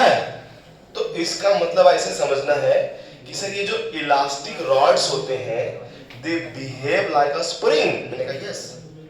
अच्छा बोला सर स्प्रिंग का फोर्स, लेकिन आप बताए थे कि जब हम इसे खींचते हैं तो स्प्रिंग ऊपर की तरफ फोर्स लगाता है, उसका नाम है रिस्टोरिंग फोर्स, और उस फोर्स का वैल्यू होता है, शायद आपको याद होगा, F equal to minus of kx। Minus sign तो इसलिए लगाया है कि वो वापस मिल रहा है, तो आपको बोलना है कि सर इसका मतलब है कि यहां पर भी ऐसा होना चाहिए कि जब हम इसको खींचते हैं तो रॉड ये ऊपर की तरफ फोर्स करता है, तो यहां पर भी एक रिस्टोरिंग फोर्स आएगा, यहां पर भी एक रिस्टोरिंग फोर्स होना चाहिए। जो ऊपर खींच रहा है उसको लिखना होगा minus of k delta L. मैं कहा हाँ यार एकदम सही बात है, ये क्लियर है। अच्छा बताओ, इस स्प्रिंग में x डिस्टेंस एक्सपेंड करने से जो पोटेंशियल एनर्जी स्टोर होती है वो कितना होती है, हाफ kx स्क्वायर। तो बोलता था सिमिलरली यहां पर भी वही होना चाहिए, मैं कहा एकदम। तो यहां पर जो एनर्जी स्टोर होगा बच्चों वो क्या होगा, हाफ k डेल्टा एल का स्क्वायर। बोला सर बड़ी इजी है, मैंने कहा बड़ी इजी है भाई, है ना। देखिए मैं फिर बोल रहा हूं बच्चों, अगर आप कंपेयर कर लेंगे बड़ा अच्छा लगेगा। बोला सर हमने जैसे ही पोटेंशियल एनर्जी डिराइव किया था वर्क डन निकाल के, क्या वैसे वहां भी डिराइव करें, मैंने कहा 200% वैसे ही कर लेंगे। पहले सबसे पहले ये जो k है वहां का k वो देखिए है क्या, तो बोला कि अच्छा आप सुनिए। अब हम लोग वापस अपने, ये तो मैंने कंपैरिजन किया, आपको समझाया कि देखो ऐसा ऐसा होता है। अब हम लोग क्या करते हैं, उस k के पीछे पड़ जाते हैं, देखते हैं k होता क्या चीज है वहां पर, ठीक है।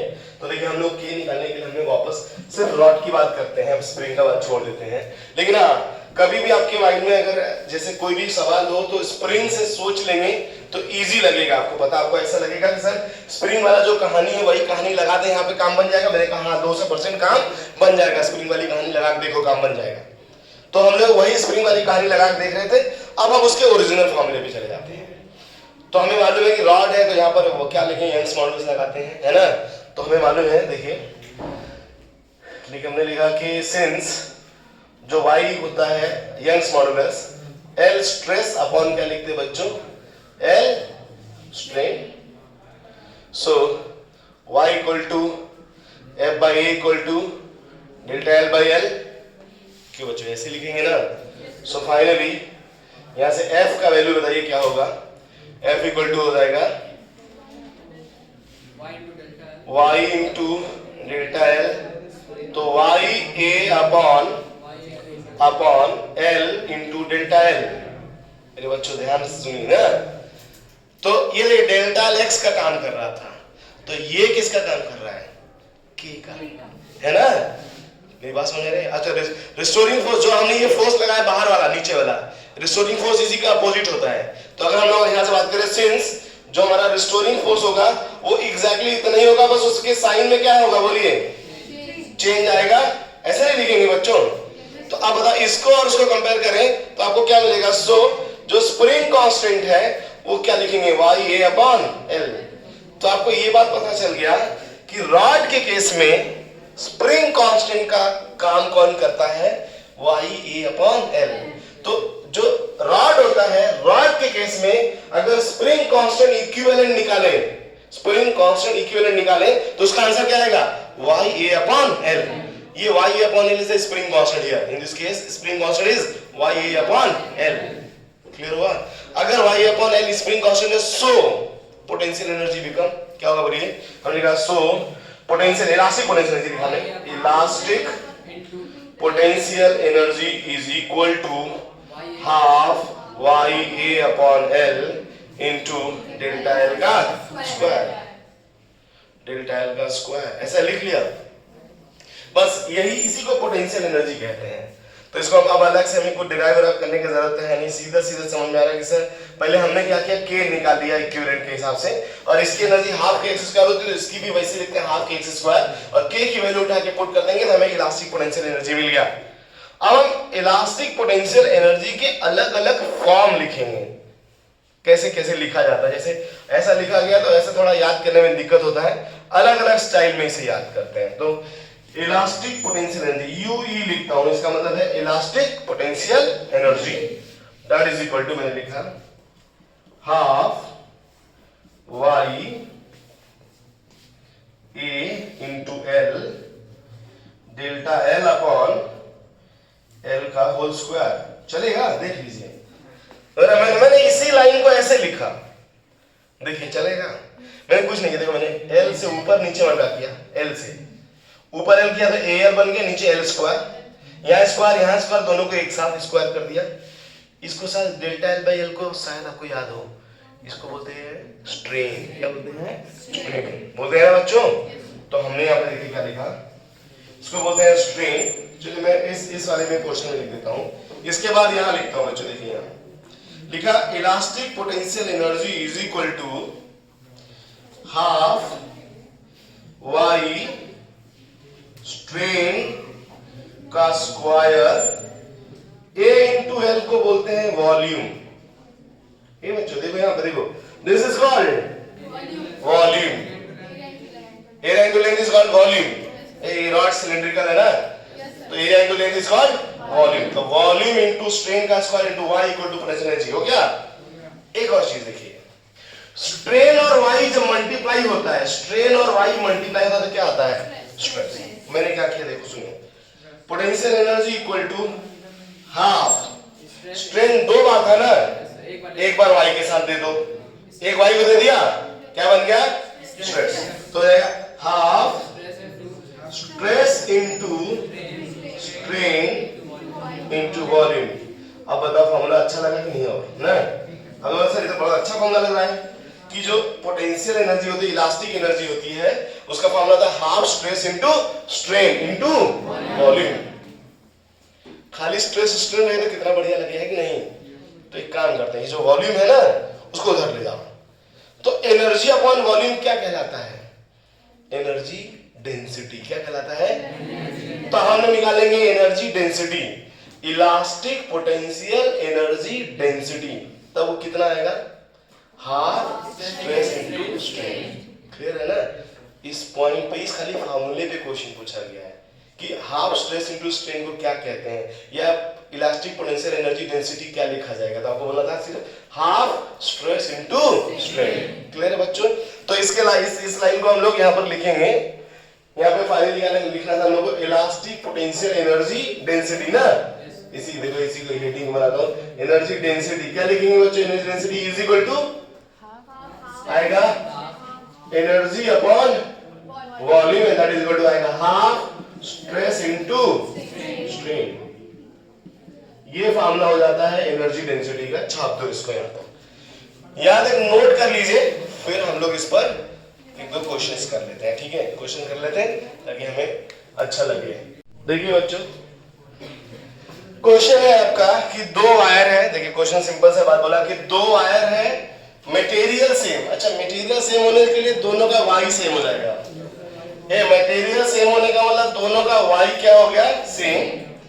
दोनों का लेंथ अलग है, तो सॉरी दोनों का लेंथ भी सेम है, लेंथ सेम है, दोनों का रेडियस अलग है, एक का रेडियस r है दूसरे का 2r। दोनों से एक वेट w लटकाया गया है, वेट w लटकाने से कितना पोटेंशियल एनर्जी होगा उसके पास, ये बताना है।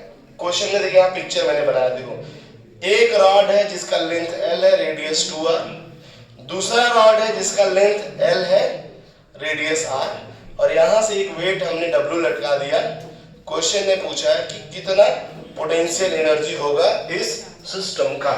अच्छा मेरी बात ध्यान सुनिएगा बच्चों, आपको हमें क्या करना है, देखिए हमें कुछ नहीं, हमें सोचना है कि सर हमने यहां पर क्या बना लिया, दो स्प्रिंग बना लिया ना, दो स्प्रिंग, और दोनों के स्प्रिंग का स्प्रिंग कांस्टेंट मान लो अलग अलग, एक K1 दूसरा K2, और यहां से लगा दिया एक वेट कौन, W, मतलब खींचा, वही फोर्स लगाया, ये ना हुआ एक तरह से फोर्स लगाया।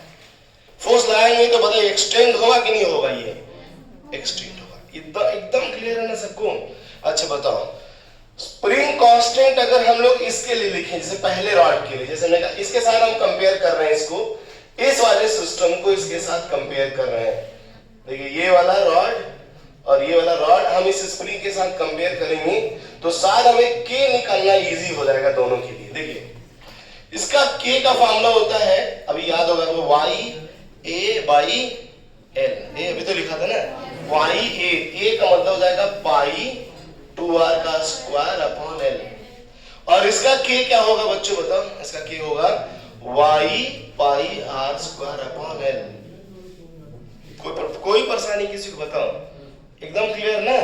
अब एक्सटेंशन इन द लेंथ निकालते हैं, यहां से एक वेट काम किया W, ठीक है, दिस W इक्वल टू, ये W फोर्स यहां भी करेगा यहां भी करेगा, दोनों जगह सेम फोर्स है ना, एक्सटेंशन लेकिन दोनों में अलग होगा।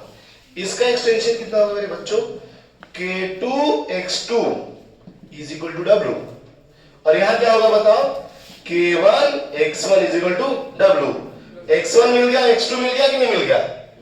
अब सिमिलरली बताओ, अगर हमने यहां पर वेट W लगाया, वेट W लगाया, एकदम इसके लिए वही सेम बात करो, इसमें मान लो एक्सटेंशन कितना आया x1 का, ऊपर वाले में कितना आया बच्चों x1 का, तो लिखा K1x1 is equal to W। x1 is expansion, x1 मतलब डेल्टा 1 है ना, तो बताओ यहां पर x1 का मतलब, चलो डेल्टा 1 लिख लो कोई बात नहीं है, डेल्टा L1, तो डेल्टा L1 का वैल्यू आएगा W अपॉन K1। सिमिलरली यहां पर भी वही सेम चीज, तो बताओ K2 डेल्टा L2 बराबर क्या हो जाएगा, W same weight, so delta L2 बराबर क्या आएगा बच्चा बताओ, W अपॉन K2। अब दोनों की काइनेटिक, दोनों की पोटेंशियल एनर्जी लिखो और सम कर दो, तो बताओ पहले में पोटेंशियल एनर्जी कितना होगा, हाफ K1 डेल्टा L1 का स्क्वायर, ये हाफ Kx स्क्वायर ना, x मतलब डेल्टा L1, डेल्टा L1 कितना है बच्चों, W अपॉन K1 का स्क्वायर, और बताओ यहां से क्या आएगा आंसर, फिर कितना है आंसर, एक K1 कट जाएगा, half W square upon K1। Similarly बताओ ये क्या आएगा, half K2 W upon K2 का होल स्क्वायर, आंसर आएगा half W square upon K2। Total energy निकालना, दोनों को क्या करेंगे, ऐड, टोटल एनर्जी निकाल, दोनों को ऐड कर देते हैं, चलो दोनों को ऐड कर दीजिए। सो यहां से हमें टोटल एनर्जी आ जाएगा, टोटल इलास्टिक पोटेंशियल एनर्जी आएगा this U1 plus U2। So U1 की वैल्यू है W square upon twice of K1, ये देखिए K1 यहां पर, K1 को क्या लिखेंगे बच्चों बताओ, K1 को Y pi 4 R square upon L plus W square upon twice of K2 क्या हो गया यहां से, Y पाई R स्क्वायर अपॉन L। बस इसको सॉल्व करिए, गेट द आंसर। देखिए सॉल्व करके आंसर क्या मिल रहा है, इनको सॉल्व करेंगे आंसर मिल जाएगा बच्चों हमें यहाँ पर, तो ये देखिए मिल गया answer, potential energy equal to आ जाएगा, पहला वाले का आंसर है L ऊपर चला गया, L W square divided by 8 pi Y R square, दूसरे वाले में आएगा एल डब्ल्यू स्क्वायर अपॉन 2 है ना, 2y पाई आर स्क्वायर, और एलसीएम ले लेंगे 8 पाई वाई आर स्क्वायर। सो ऊपर कितना आ जाएगा बच्चों, यहां से 1, यहां से 4, 5l ओमेगा स्क्वायर। ये आंसर आया। ऑप्शन मैच किया, कर गया ऑप्शन सी मैच ना, तो लीजिए ऑप्शन सी मैच कर गया और हमने आसानी से सॉल्व कर लिया। मैं फिर बोल रहा हूं कि अगर आप स्प्रिंग का की तरह से सोचते रही ना तो बहुत मुश्किल होता है करना, ठीक है।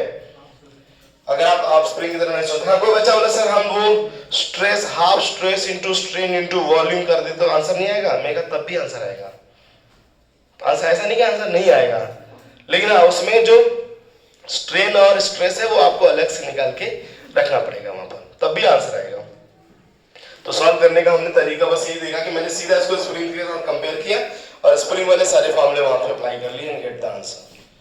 तो बताओ इस तरह के क्वेश्चन आएंगे इलास्टिक पोटेंशियल एनर्जी से रिलेटेड, कर पाएंगे बच्चों आप सब लोग? इलास्टिक पोटेंशियल या तो देखिए डायरेक्ट फॉर्मूले में वैल्यू पुट करने के लिए आ जाए, या अगर 1 2 3 रॉड ऐसे दे तो उसको आप स्प्रिंग के साथ क्या करिए, कंपेयर कर लीजिए, वहां से करेंगे तब भी कर पाएंगे। देखिए पॉइसन्स रेशियो क्या होता है, सब लोग पहले ध्यान सुनिए। देखिए बच्चों, एक्चुअल में हम लोगों ने यंग्स मॉडुलस पढ़ते समय ये कहा कि अगर किसी रॉड पे हम फोर्स लगाते हैं, जैसे रॉड पे अगर आप फोर्स लगाते हैं, मान लो इधर से फिक्स भी कर दीजिए, फिक्स नहीं भी करते हैं, अगर आप यहां से फोर्स लगाएंगे बच्चों ना, इधर से देखिए इधर एफ लगाएंगे ऑटोमेटिक इधर एफ लगाना पड़ेगा, नहीं लगाएंगे तो बॉडी चल देगा। फिक्स कर देंगे तो ये फिक्स पॉइंट एफ फोर्स लगाएगा, अब फिक्स नहीं करिए तो आप खुद से अलग से एफ फोर्स दिखा दीजिए, दोनों तरफ बराबर फोर्स लगेगा। तो जब आप इसे खींचेंगे तो हमने आपको बोला कि लेंथ चेंज होगा, ऐसा बोला ना। आप जरा दिमाग लगाइए, अगर हमने लेंथ चेंज किया तो क्या आपको लगता है कि जो इसका डायमीटर है या इसका एरिया है वो उतना ही रहेगा? आंसर है नहीं सर, वो घट जाना चाहिए, क्योंकि मटेरियल तो वही है जिसमें हमने लेंथ बढ़ा दिया, तो जो डायमीटर है वो ऑब्वियस सी बात है क्या होना चाहिए, बोलिए घटना चाहिए। डायमीटर या हम लोग बात कहते हैं उसका रेडियस, वो कम हो जाएगा। तो जैसे हमने इस पर फोर्स लगाया, अभी तक ये दिखाते आए कि फोर्स लगाने से लेंथ चेंज हुआ। अब मैं आपको बता रहा हूं कि अगर हमने फोर्स लगाया तो लेंथ तो बढ़ता है। ये देखिए, ये जब हम लोग देखते आए थे इसमें एक कंसिडरेशन था कि हम डायमीटर में चेंज नहीं दिखाते। अभी हमने कहा प्रोसेस, आपने बोला कि भाई देखिए हम लोग जो कर रहे थे वो तो गड़बड़ था। सही बात तो ये है कि जब आप लेंथ बढ़ाएंगे तो करस्पॉन्डिंगली डायमीटर क्या होना चाहिए, घट जाना चाहिए। तो कहा कि नहीं, ये वाले चेंज नहीं होंगे। अगर आप फोर्स लगाते हैं किसी बॉडी पर तो जो चेंजेस होंगे, देखिए उन्होंने कहा कुछ इस तरह का चेंज होगा। इधर भी फोर्स लगाया आपने, इधर भी फोर्स लगाया, तो साइज तो बढ़ जाएगा इसका, साथ में इसका जो डायमीटर है वो क्या होगा, घट जाएगा। कहा कि साइज तो बढ़ जाएगा लेकिन डायमीटर घट जाएगा। अब बच्चा बोला सर आपने दोनों तरफ साइज बढ़ाया। मैंने कहा भाई एक तरफ फिक्स कर लेंगे तो एक ही तरफ दिखाएंगे, दोनों तरफ अगर हमने ओपन किया तो हम दोनों तरफ दिखा रहे हैं। लेकिन आप ये मानिए कि जो टोटल लेंथ में चेंज आया है, इधर इधर मिला के, दोनों मिला के कितना है, डेल्टा है। पहले का डायमीटर अगर क्या था, डी, तो अभी जो नया डायमीटर होगा वो वाला डायमीटर कितना होगा, डी। वैसे होना चाहिए था डी माइनस डेल्टा डी, लेकिन हम प्लस साइन में दिखाएंगे तो आपको ये बताना है कि ये डेल्टा डी माइनस होगा। देखो तो, क्योंकि दो केसेस हो सकते हैं बच्चों। स्ट्रेच करेंगे तो लेंथ बढ़ेगा, और स्ट्रेच करेंगे तो लेंथ बढ़ेगा, डायमीटर घटेगा। अब कंप्रेस करेंगे तो डायमीटर बढ़ेगा और लेंथ घटेगा, मतलब एक बढ़ना और एक घटना तय है। अच्छा देखिए, अगर हम लोग ये इस तरह का अगर बात करते हैं, जैसे ओरिजिनल लेंथ एल था, ओरिजिनल डायमीटर डी था, अगर हम लोग ये बात लिखते हैं एल स्ट्रिंग, जिसे हम लोग लॉन्गिट्यूडिनल स्ट्रिंग कहते हैं, वो लिखा जाता है change in length upon original length, this is called the L string. वैसे ध्यान रखें बच्चों, एक और स्ट्रिंग हम लोग यहां पर बना सकते थे, वो क्या कि अगर change in diameter upon original diameter किया जाए तो उसको बोलते हैं हम लोग लैटरल स्ट्रेन। इसके अलावा रॉड के ऊपर अगर हम उसके लेंथ के अलावा फोर्स लगाए तो there are two strain develop, one is the longitudinal strain, another is the lateral strain. तो लैटरल स्ट्रेन हमें पता ही नहीं है तो वो जानना है हमें कि आखिर ये लैटरल स्ट्रेन होता क्या है, लैटरल स्ट्रेन। तो लैटरल स्ट्रेन कैसे डिफाइन होगा बच्चों, लैटरल स्ट्रेन कैसे डिफाइन होगा, तो आपको बताना है कि जो लेंथ के परपेंडिकुलर चेंज हो रहा है उसी को लैटरल बोलते हैं हम लोग। तो क्या होगा लैटरल स्ट्रेन का क्या डेफिनेशन होगा, change in diameter upon original diameter is known as lateral strain. तो लैटरल स्ट्रेन का डेफिनेशन होता है इट इज रेशियो ऑफ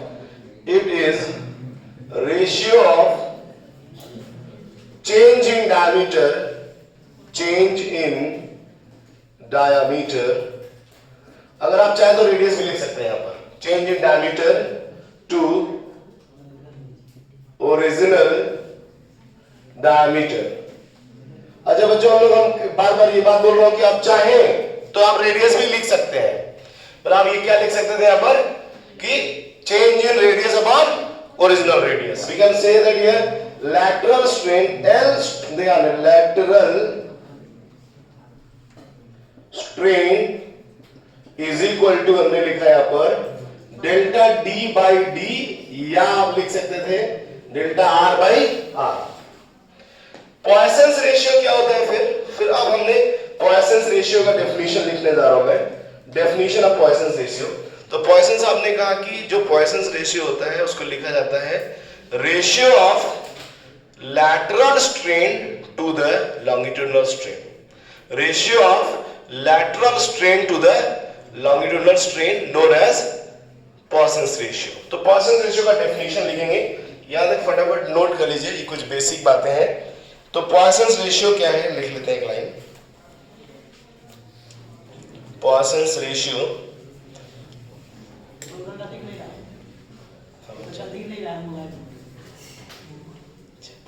बगल से देख के लिख ले, इससे देख के लिख ले,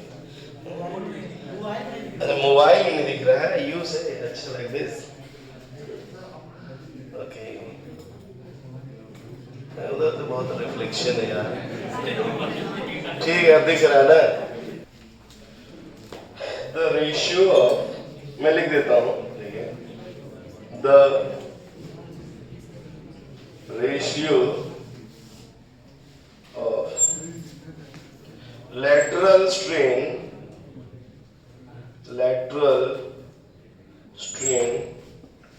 to the longitudinal strain in a stretched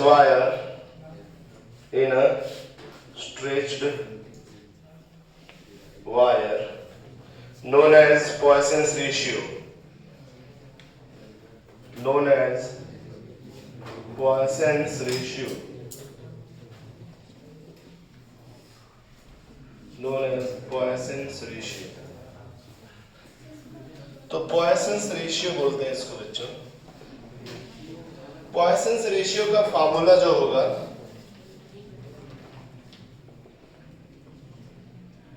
Poisson's ratio is equal to, हम लोग लिखते हैं delta D by D divided by delta L by L minus sign, Y minus sign देखा। इन जनरल अगर हम लोग बात करें बच्चों, इन जनरल तो अगर आप डायमीटर बढ़ाएंगे तो लेंथ घटेगा, लेंथ बढ़ाएंगे तो डायमीटर घटेगा, मतलब एक हमेशा नेगेटिव रहेगा और एक पॉजिटिव रहेगा। तो पॉइसंस रेशियो को पॉजिटिव करने के लिए हमने यहाँ पर क्या लगा दिया, एक माइनस साइन, ताकि पॉइसंस रेशियो क्या हो जाए, पॉजिटिव। पॉइसंस रेशियो क्या हो जाए, पॉजिटिव। अब क्या होता है बच्चों, देखिए जो पॉइसंस रेशियो होता है वो मटेरियल का नेचर पे डिपेंड करता है। फार्मूला लिखना बहुत आसान है, तो मैंने लिख दिया, समझ में भी आ गया, हाँ सर ये बात समझ तो आ गया कि पॉइसंस रेशियो होता क्या है। लैटरल स्ट्रेन और लॉन्गिट्यूडिनल स्ट्रेन का रेशियो, माइनस साइन क्या इंडिकेट करता है कि if length increases then diameter decreases, और या तो लेंथ क्या होगा, decreases then diameter increases. Since एक नेगेटिव और एक पॉजिटिव है तो पॉजिटिव करने के लिए हमने यूज किया कौन सा साइन, माइनस साइन। तो माइनस साइन को हमने पॉजिटिव चेक करने के लिए यूज किया। तो प्रैक्टिकल बात करें बच्चों, तो अलग अलग मटेरियल के लिए ये डेटा अलग अलग होता है, मतलब मटेरियल नेचर पे डिपेंड करता है, अलग अलग मटेरियल। हमने कहा कि देखिए जनरली देखा गया रबर में जब हम स्ट्रेच करते हैं स्ट्रेच, तो ये जो रेशियो आता है वो करीब 0.5 और सबसे ज्यादा रबर में ही होता है। ये कोई मटेरियल जैसे रबर मटेरियल है उसमें सबसे ज्यादा होता है कि जैसे स्ट्रेच करेंगे आप देखेंगे पतला होता जाएगा, मतलब डायमीटर उसका घटता जाएगा। तो पॉइसन रेशियो जो सबसे ज्यादा हो सकता है वो कितना होता है 0.5। वैसे पॉइसन रेशियो को हम लोग ई से मान लो ई से डिनोट करते हैं, तो जिस ई की वैल्यू होती है लेस देन हमेशा क्या होता है बोलिए 0.5। बाकी किसी मेटेरियल के इतना नहीं ज्यादा हो सकता। ध्यान आयरन या स्टील के लिए लगभग ये 0.28 से 0.30 के बीच में होता है। एनसीईआरटी में आपके लिखा हुआ डेटा ये है ना, 0.28 से किसके बीच में 0.30 के बीच में होता है लगभग, ये स्टील के लिए होता है। ये प्रैक्टिकल डेटा स्टील के लिए पॉइसन रेशियो का वैल्यू 0.5 से किसके बीच में 0.5 से 0.3 और 0.28 इसके आसपास होता है। रबर के लिए सबसे ज्यादा कितना होता है 0.5। सबसे कम ना कुछ अलग तरीके का मटेरियल होता है, सबसे कम जो पॉसिबल है वैसे जनरली 0 से लेके 0.5 ही होता है, लेकिन कुछ ऐसे मटेरियल होते हैं जो अजीब तरीका का बिहेवियर शो करते हैं, उनके लिए -1 तक जा सकता है ये। तो इसकी वैल्यू जो होता है वो -1 से इतना होता है। बट मैं आपको बता दूं कि जनरली इन जनरल अगर हम बात करें इन जनरल ये वैल्यू कहां से कहां वेरी करता है बच्चों, 0 से लेके कहां तक 0.5 तक, 0.5 इससे ज्यादा वैल्यू नहीं हो सकता। अगर आपसे बोला जाए पॉइसन रेशियो की वैल्यू 1 तो आप मान जाइए कि वो गलत है ना, वो प्रैक्टिकली पॉसिबल है ही नहीं। पॉइसन रेशियो की वैल्यू 1 पॉसिबल नहीं हो सकता, वो मैक्सिमम कितना पॉसिबल है 0.5 जैसा हमने यहां पर लिखा है। तो ये हमारा पॉइसन रेशियो है। इलास्टोमर का भी ग्राफ यहां पे ड्रॉ कर देता हूं, है ना, ताकि क्योंकि वीडियो में नहीं था, है ना। देखिए इलास्टोमर, देखिए इलास्टोमर क्या है बच्चों, इलास्टोमर या कुछ ऐसे मटेरियल होते हैं इस ब्रह्मांड में जो लगता तो है कि इलास्टिक बॉडी है। देखिए बच्चों लगता तो है इलास्टिक बॉडी लेकिन होते नहीं, वो थोड़ा अजीब बिहेव करता है। मतलब कम स्ट्रेस लगाने पर एक्सपेंशन क्या दिखाते हैं, ज्यादा स्ट्रेन ज्यादा होता है, स्ट्रेस कम स्ट्रेन ज्यादा, ऐसे मटेरियल अलग तरीके का बिहेव करते हैं, उनका नाम है इलास्टोमर। और वो हुक्स लॉ को भी फॉलो नहीं करते हैं, हुक्स लॉ भी फॉलो नहीं करते हैं। स्ट्रेस कम और स्ट्रेन ज्यादा, तो इलास्टोमर के लिए अगर आप स्ट्रेस और स्ट्रेन कर्व ड्रॉ करें इलास्टोमर के लिए तो ग्राफ करीब कुछ इस तरह से होता है। बात समझ आ रही है बच्चों, स्ट्रेस और स्ट्रेन कर्व ड्रॉ करें तो ग्राफ कुछ इस तरीके का होता है, स्ट्रेस और strain curve for the elastomers. Elastomer के लिए स्ट्रेस और स्ट्रेन कर्व कुछ इस तरीके का होता है। सबको क्लियर है पॉइंट? चलिए आप जाके चैप्टर फाइनली कंप्लीट हो गया बच्चों, है ना। इस चैप्टर में ध्यान है, वैसे अगर आप कोई और बुक पढ़ेंगे तो बहुत सारी चीजें होती है इसमें। फिर बोलता है कि पॉइसन रेशियो वाई के बीच में रिलेशन, पॉइसन रेशियो और आपका modulus of rigidity bulk model के साथ रिलेशन। हालांकि ये ध्यान रहे ये जितना हम लोग बात कर रहे हैं इसके ऊपर कभी न्यूमेरिकल पूछा नहीं जाता, ये सब हायर क्लासेस में पढ़ाए जाते हैं। लेकिन कभी कभी किसी बुक में लिखा होता है तो बच्चों को लगता है कि नहीं ये पढ़ना जरूरी है। मैं कह रहा हूँ कोई जरूरत नहीं है उसका पढ़ने का, जितना एनसीईआरटी में है उतना सारा बात हमने कर लिया है। इसको बेसिकली ध्यान रहे, इसमें भी कैलकुलेशन नहीं होता है, खाली पता है, खाली डेफिनेशन पता होना चाहिए। ये डेटा हमने आपको इसलिए बता दिया ताकि हम लोग प्रैक्टिकली कोई चीज ऑब्जर्व करना हो तो कर सके कि आखिर जो पॉइसन रेशियो वो मैक्सिमम क्या हो सकता है या उससे ज्यादा नहीं हो। जैसे कभी कभी क्वेश्चन आता है कि इस मटेरियल का पॉइसन रेशियो ऑप्शन में सारे ऑप्शन 0.5 से ऊपर ही, खाली 1.5 से नीचे, तो आपको कुछ सॉल्व भी नहीं करना है, आपको समझ में आएगा 0.5 से नीचे ऑप्शन है यही सही होगा, बाकी कोई ऑप्शन सही नहीं होगा। क्लियर है बच्चों ना। चलिए अगला टॉपिक स्टार्ट करेंगे इसके बाद।